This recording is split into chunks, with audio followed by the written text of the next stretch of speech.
નમસ્કાર વિદ્યાર્થી મિત્રો, હું મયુર પટેલ મારી યુટ્યુબ ચેનલમાં આપનું હાર્દિક સ્વાગત કરું છું. ધોરણ 11 નામાના મૂળ તત્વો ભાગ 2 પ્રકરણ નંબર 5 ધંધાકીય એકમના નાણાકીય પત્રકો દાખલા નંબર 9. અહીં 9મા દાખલામાં આપણને કહ્યું છે પુષ્પા ટ્રેડર્સના નીચે આપેલ તારીખ 31/3/15 રોજના કાચા સરવૈયા પરથી વાર્ષિક હિસાબો તૈયાર કરો. તો પુષ્પા ટ્રેડર્સનું કાચા સરવૈયા માટેની વિગતો આપી છે, કાચું સરવૈયું આપ્યું છે અને વધારાની માહિતીમાં હવાલા આપ્યા છે અને એના આધારે કહ્યું છે કે વાર્ષિક હિસાબો તૈયાર કરો.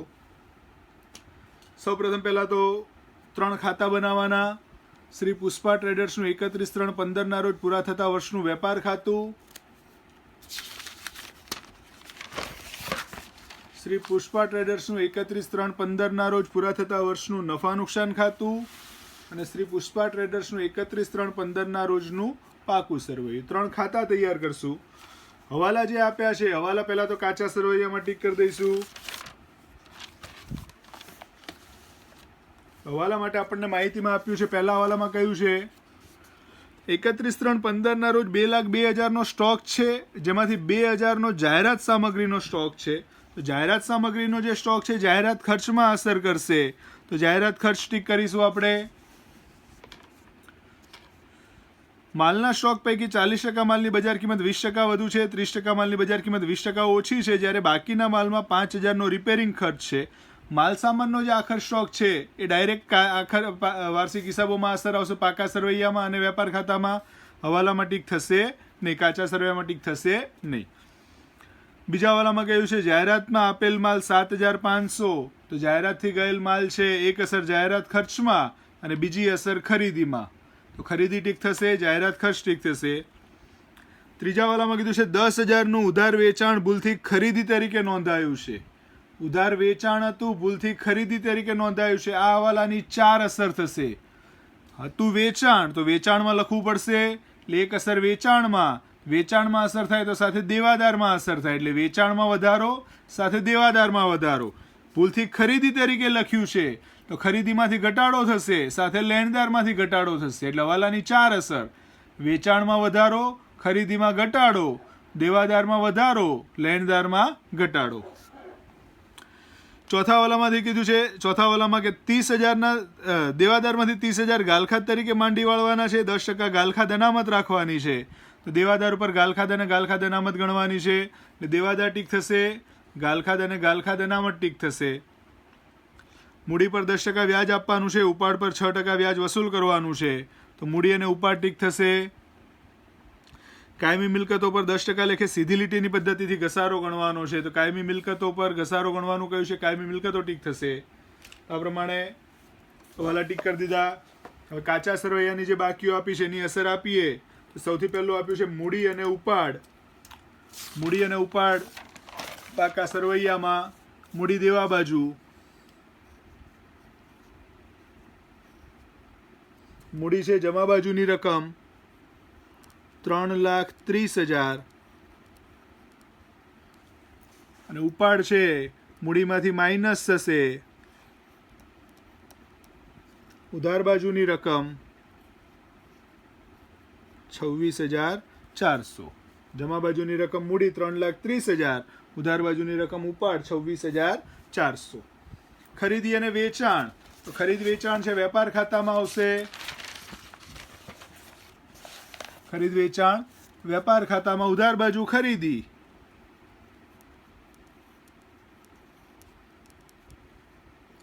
$3,24,900. વેચાણ છે જમા બાજુ,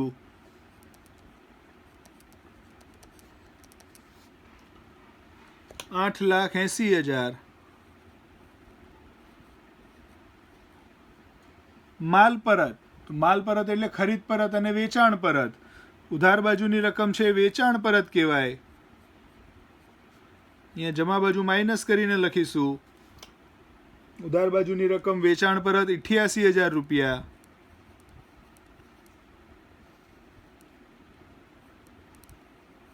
$7,92,000. અને ખરીદ પર છે, ખરીદીમાંથી માઇનસ થાય જમા બાજુની રકમ ખરીદ પરત 22,000 રૂપિયા, 3,02,900. ખરીદ પરત 22,000 રૂપિયા, વેચાણ પરત 88,000 રૂપિયા.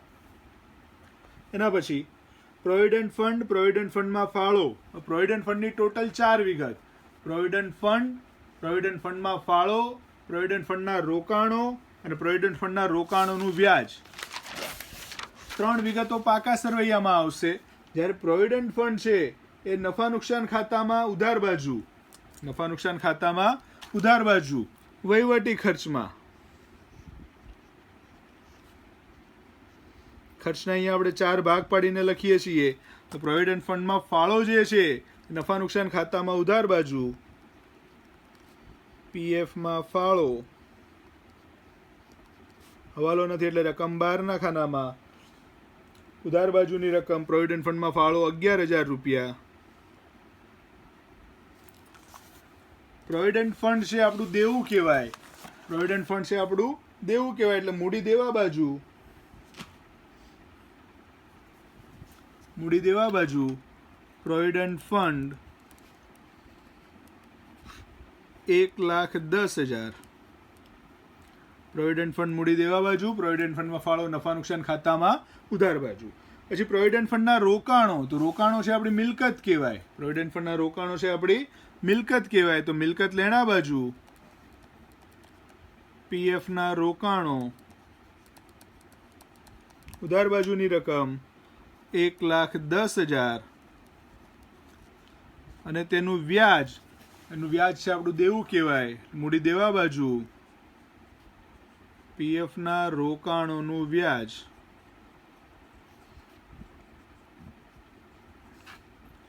8,800. તો આ પ્રમાણે પ્રોવિડન્ટ ફંડ જમા બાજુ મૂડી દેવા બાજુ, રોકાણોનું વ્યાજ મૂડી દેવા બાજુ, રોકાણો મિલકત લેણા બાજુ અને ફાળો છે નફા નુકસાન ખાતામાં ઉધાર બાજુ. પછી દેવાદાર મિલકત લેણા બાજુ, ઉધાર બાજુની રકમ 2,20,000. લેણદાર છે મૂડી દેવા બાજુ, જમા બાજુની રકમ 1,65,000. બંનેમાં હવાલો છે એટલે રકમ અંદરના કોલમમાં. વટાવ. અહીંયા વટાવ બંને બાજુ છે, ઉધાર બાજુ પણ છે અને જમા બાજુ પણ છે. ઉધાર બાજુ છે અને આપેલ વટાવ કહેવાય. નફા નુકસાન ખાતામાં ઉધાર બાજુ.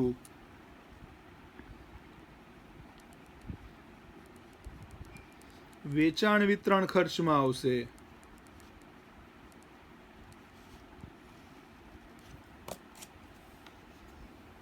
આપેલ વટાવ. હવાલો નથી તો રકમ 12 કોલમમાં. ઉધાર બાજુની રકમ આપેલ વટાવ 50,600 અને જમા બાજુની રકમ છે મળેલ વટાવ નફા નુકસાન ખાતામાં જમા બાજુ. હવાલો નથી એટલે રકમ 12 ખાનામાં 15,400. ઉધાર બાજુ આપેલ વટાવ, જમા બાજુ મળેલ વટાવ. ગાલખાદ અને ગાલખાદ અનામત. નફા નુકસાન ખાતામાં કોષ્ટક બનાવીશું ગાલખાદ અનામતનું.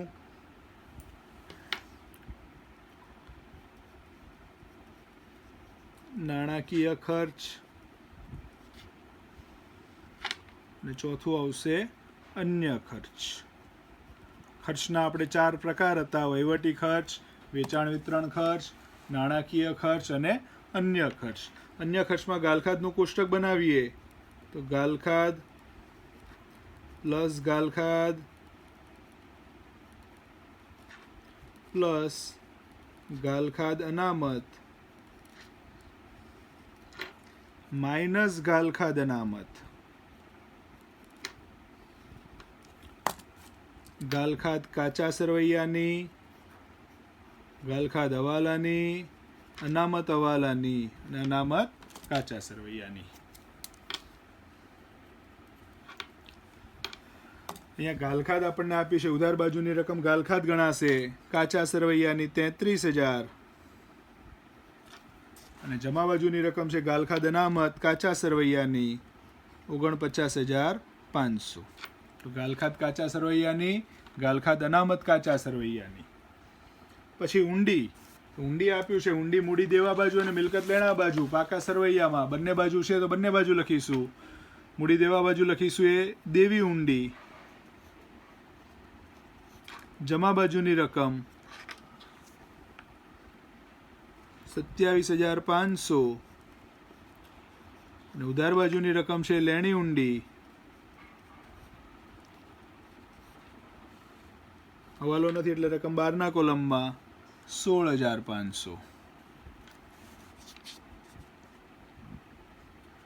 ત્યારબાદ માલનો સ્ટોક 1/4/2014. તો શરૂઆતનો સ્ટોક આપ્યો છે.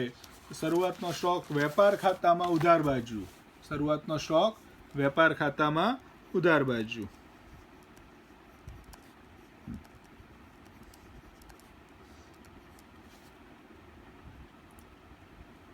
₹88,000.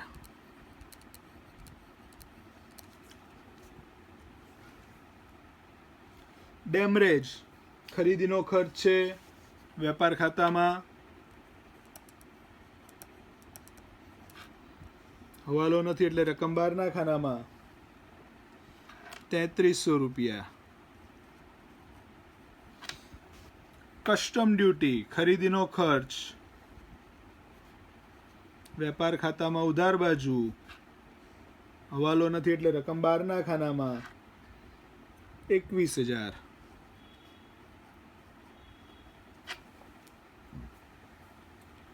પછી વેપાર ખર્ચ છે નફા નુકસાન ખાતામાં વહીવટી ખર્ચની અંદર. નફા નુકસાન ખાતામાં વહીવટી ખર્ચમાં આપણે લખીશું વેપાર ખર્ચ. એમાં પણ હવાલો નથી એટલે બહારના ખાનામાં ₹1,00,000. વેપાર ખર્ચ ₹1,00,000. ત્યારબાદ રોકડ શિલ્લક મિલકત છે, મિલકત લેણા બાજુ. રોકડ શિલ્લક આપણી મિલકત કહેવાય, મિલકત લેણા બાજુ ₹10,000.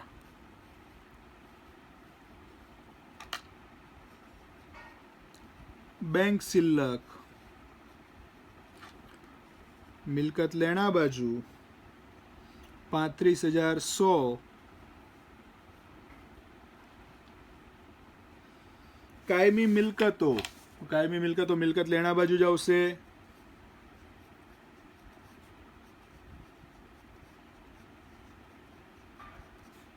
હવાલો છે તો રકમ અંદરના ખાનામાં 4,80,000.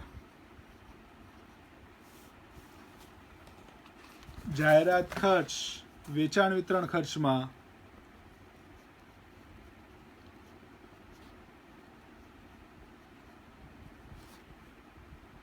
₹10,000. અન્ય આવકો, આવક છે નફા નુકસાન ખાતામાં જમા બાજુ.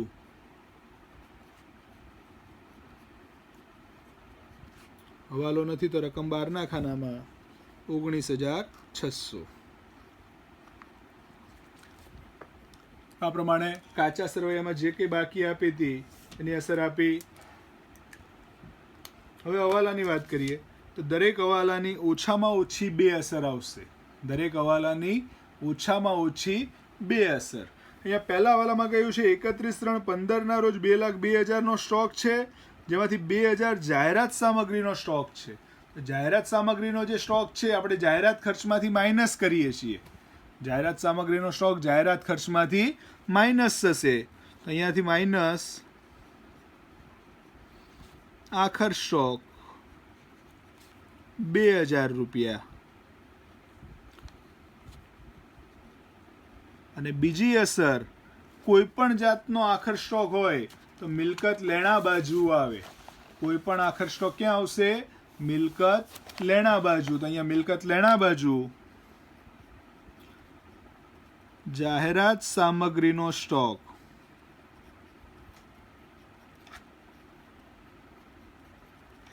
2,000 રૂપિયા. કોઈ પણ સ્ટોક હોય, મિલકત લેણા બાજુ આવે એટલે જાહેરાત સામગ્રીનો સ્ટોક હતો, જાહેરાત ખર્ચમાંથી માઇનસ કર્યા, બીજી અસર મિલકત લેણા બાજુ. કુલ સ્ટોક આપણને આપ્યો તો 2,02,000.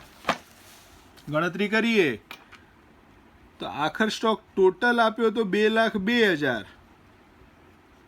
એમાંથી 2,000 જાહેરાત સામગ્રીનો સ્ટોક, તો માલ સામાનનો આખર સ્ટોક આપણી પાસે રહેશે 2 લાખ.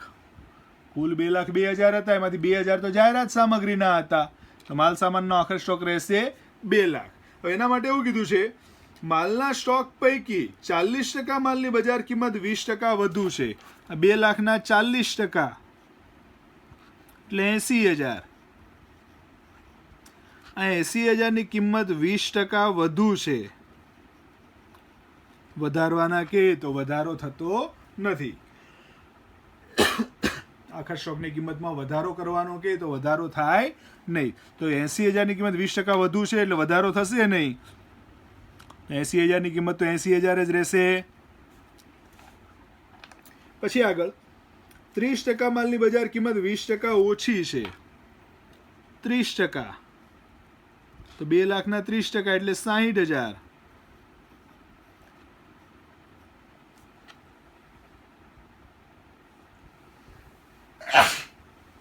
60,000ની કિંમત 20% ઓછી છે. ઓછી કીધું છે એટલે ઘટાડો કરવાનો, તો 60,000ના 20% એટલે 12,000નો ઘટાડો કરીએ. 60,000 માઇનસ 12,000 એટલે એની કિંમત થશે 48,000. 60,000ની કિંમતમાં 12,000નો ઘટાડો થશે, ઓછા કરવાના કીધા છે એટલા માટે. જ્યારે બાકીના માલમાં તો 2 લાખમાંથી 40 નથી 70% થયા, બાકી રહ્યા 30%, એટલે કે 60,000. આ 60,000માં 5,000નો રિપેરિંગ ખર્ચ છે એટલે 5,000 માઇનસ થશે.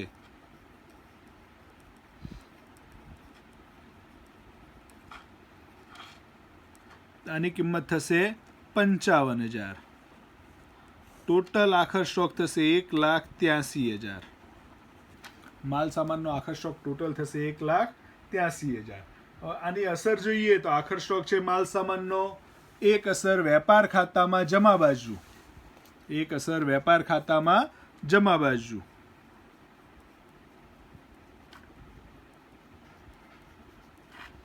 $1,83,000 ખાતામાં જમા, તો સરવૈયામાં ઉધાર, ઉધાર એટલે કે મિલકત લેણા બાજુ. બીજી અસર સરવૈયામાં મિલકત લેણા બાજુ. આખર સ્ટોક માલ સામાન, માલ સામાનનો આખર સ્ટોક 1,83,000. આ પ્રમાણે આખર સ્ટોકની ગણતરી થશે. એક અસર વેપાર ખાતામાં જમા, બીજી અસર પાકા સરવૈયામાં મિલકત લેણા બાજુ. બીજા વાલામાં કહ્યું છે જાહેરાતમાં આપેલ માલ 7,500. અન્ય રીતે માલની જાવક, અન્ય રીતે માલની જાવક છે ખરીદીમાંથી માઇનસ થાય. અન્ય રીતે માલની જાવક ખરીદીમાંથી માઇનસ. જાહેરાતથી ગયેલ માલ 7,500. જાહેરાતમાં માલ આપ્યો છે એટલે ખરીદીમાંથી માઇનસ થશે. જાહેરાતથી ગયેલ માલ 2,95,400. બીજી અસર જાહેરાતથી માલ જાય છે તો જાહેરાત ખર્ચમાં પ્લસ થશે. જાહેરાતથી માલ આપ્યો છે એટલે જાહેરાત ખર્ચમાં પ્લસ.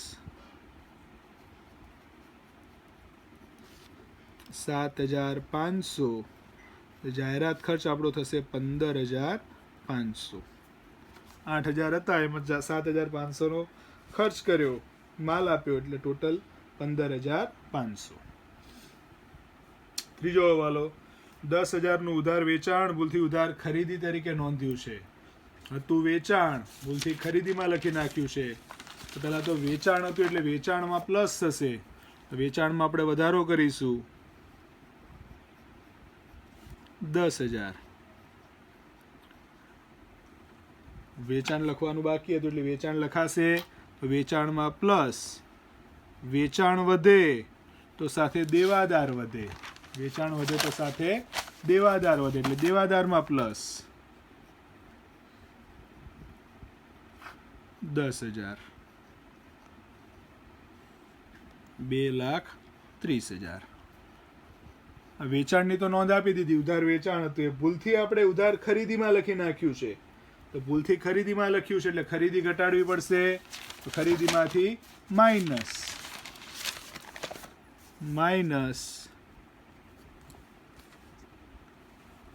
ખોટી ખરીદી, ખોટી નોંધેલ ખરીદી 10,000, 2,85,400. ખરીદી ઘટી તો સાથે લેણદાર ઘટશે, ખરીદી ઘટે તો સાથે લેણદાર ઘટશે એટલે લેણદારમાં ઘટાડો 10,000, 1,55,000, 1,55,000. તો હવાલાની 4 અસર. વેચાણ લખવાનું બાકી હતું એટલે વેચાણમાં પ્લસ કર્યા, સાથે દેવાદારમાં પ્લસ થાય. ખરીદીમાં ભૂલથી લખી નાખ્યા હતા તો ખરીદીમાંથી માઇનસ કર્યા, સાથે લેણદારમાંથી માઇનસ થશે. એના પછી દેવાદારમાંથી 30,000 ગાલખાત તરીકે માંડી વાળવાના છે. દેવાદાર આપણી પાસે ટોટલ છે 2,30,000, એમાંથી માઇનસ ગાલખાત હવાલાની 30,000, દેવાદાર બાકી રહેશે 2,00,000. ગાલખાદ હવાલાની છે એટલે બીજી અસર નફા નુકસાન ખાતામાં ઉધાર બાજુ ગાલખાદ હવાલાની 30,000. હવાલામાં આપેલ ગાલખાદની એક અસર દેવાદારમાંથી માઇનસ થાય, હવાલામાં આપેલ ગાલખાદ એક અસર દેવાદારમાંથી માઇનસ, બીજી અસર નફા નુકસાન ખાતામાં અન્ય ખર્ચમાં ગાલખાદના કોષ્ટકમાં.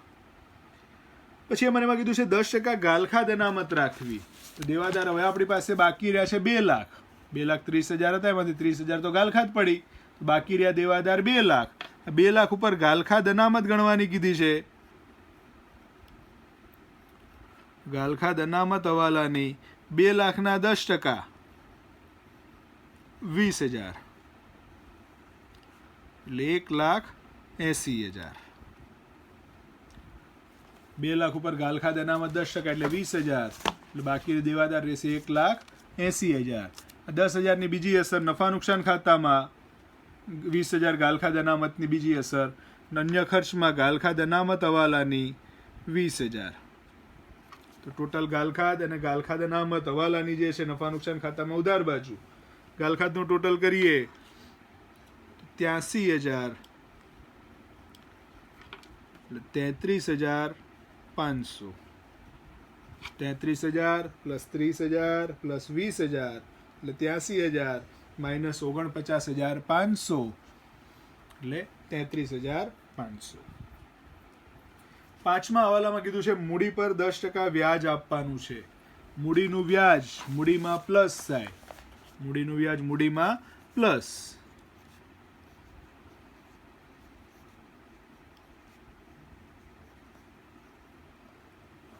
તો મૂડી પર વ્યાજ આપણને કીધું છે 10%, 3,30,000ના 10% 33,000, 3,30,000ના 10% 33,000.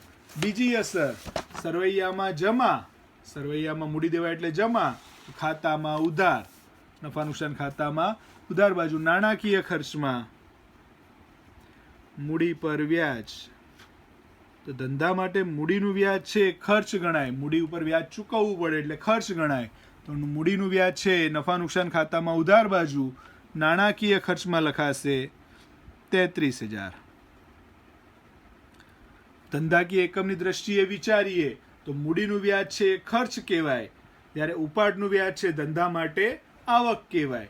માલિકની દ્રષ્ટિએ વિચારીએ તો મૂડીનું વ્યાજ આવક છે અને ઉપાડનું વ્યાજ ખર્ચ છે, પણ એ માલિક માટે. ધંધા માટે જોઈએ તો ધંધામાં મૂડી પર વ્યાજ ચૂકવવાનું થાય એટલે મૂડીનું વ્યાજ છે ધંધા માટે ખર્ચ કહેવાય, જ્યારે ઉપાડનું વ્યાજ છે ધંધા માટે આવક કહેવાય. પછી આગળ કીધું છે ઉપાડ પર 6% લેખે વ્યાજ વસૂલ કરો.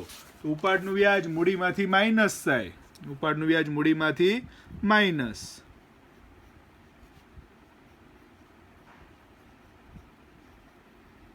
₹26,400ના 6%, 26,400ના 6% એટલે ₹1,584.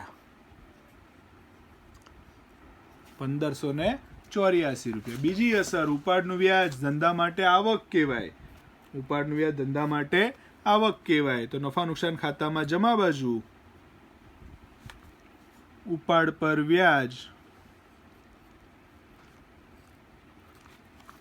1584. આ રીતે ઉપાડનું વ્યાજ ધંધા માટે આવક એટલે નફા નુકસાન ખાતામાં જમા, મૂડીનું વ્યાજ ધંધા માટે ખર્ચ, તો નફા નુકસાન ખાતામાં ઉધાર. બીજી અસર, મૂડીનું વ્યાજ મૂડીમાં પ્લસ, ઉપાડનું વ્યાજ મૂડીમાંથી માઇનસ. છઠ્ઠા વાલામાં કીધું છે કાયમી મિલકતો પર 10% લેખે સીધી લીટીની પદ્ધતિથી ઘસારો ગણો. ઘસારો ગણવાની પદ્ધતિઓ કુલ 2, સરખા હપ્તાની પદ્ધતિ અને ઘટતી જતી બાકીની પદ્ધતિ. સરખા હપ્તાની એટલે કે સીધી લીટીની પદ્ધતિથી ઘસારો ગણવાનું કીધું હોય તો મૂળ કિંમત પર ઘસારો ગણાય. સીધી લીટીની પદ્ધતિમાં મૂળ કિંમત પર ઘસારો ગણાય. ઘસારાની જે અસર છે મિલકતમાંથી માઇનસ થશે. ઘસારાની અસર મિલકતમાંથી માઇનસ, તો કાયમી મિલકતમાંથી માઇનસ થશે. કાયમી મિલકતો આપી છે 4,80,000, પણ કૌંસમાં કીધું છે પડતર કિંમત, એની મૂળ કિંમત છે ₹6,00,000. મૂળ કિંમત 6 લાખ. તો આપણે ઘસારો છે સીધી લીટીની પદ્ધતિથી ગણવાનો છે એટલે મૂળ કિંમત પર ઘસારો ગણાશે. તો 6 લાખના 10%. મૂળ કિંમત આપી છે 6 લાખ. સીધી લીટીની પદ્ધતિ છે એટલે મૂળ કિંમત પર ઘસારો ગણાય. તો 6 લાખના 10% એટલે ₹60,000. 4,80,000 માઇનસ 60,000 એટલે 4,20,000. ઘસારો આપણો થશે 4,20,000. બીજી ઘસારો થશે 60,000. બીજી અસર, નફા નુકસાન ખાતામાં ઉધાર બાજુ. નફા નુકસાન ખાતામાં ઉધાર બાજુ અન્ય ખર્ચમાં કાયમી મિલકત પર ઘસારો.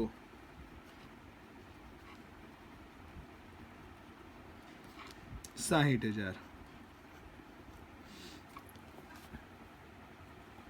આ પ્રમાણે હવાલાની અસર આવશે. હવાલા અહીંયા પૂરા થયા. સરવાળો કરીએ. સૌપ્રથમ વેપાર ખાતાનું ટોટલ કરીએ. વેપાર ખાતામાં જમા બાજુનું ટોટલ થશે 8 ને 1 9, 9,85,000. જ્યારે ઉધાર બાજુનું ટોટલ 2,85,000, 88,000, 3,321,000. એટલે ઉધાર બાજુનું ટોટલ ઓછું છે. જમા બાજુનો સરવાળો વધારે થશે. જમા બાજુનો સરવાળો બંને બાજુએ લખીએ.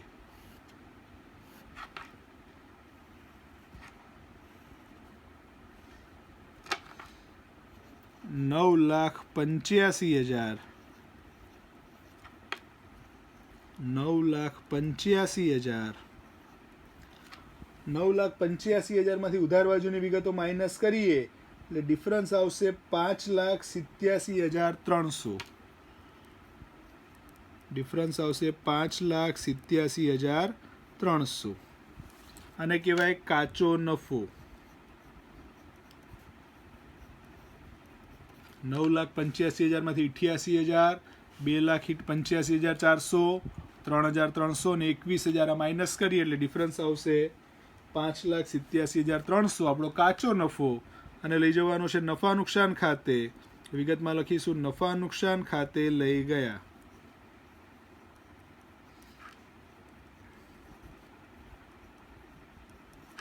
અહીંયા ઉધાર બાજુ વેપાર ખાતામાં ઉધાર, નફા નુકસાન ખાતામાં જમા.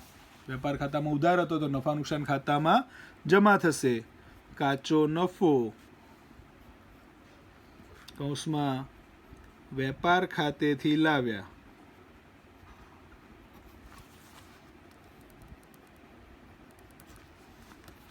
₹5,87,300.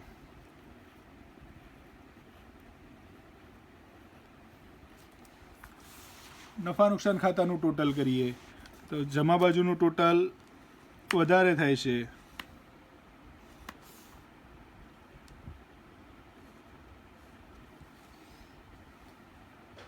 6 લાખ. જમા બાજુનું ટોટલ થશે 6,23,884.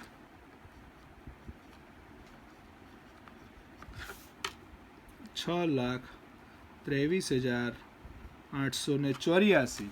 6,23,884 માંથી 11,000, 1,00,000, 50,600, 15,500, 33,000, 33,500, 60,000 આ વિગતો માઇનસ કરીએ એટલે ડિફરન્સ આવશે ચોખ્ખો નફો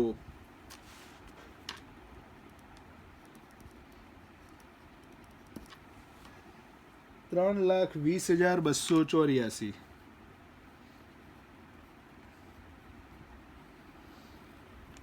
ચોખ્ખો નફો 3,20,284. મૂડીમાં પ્લસ થાય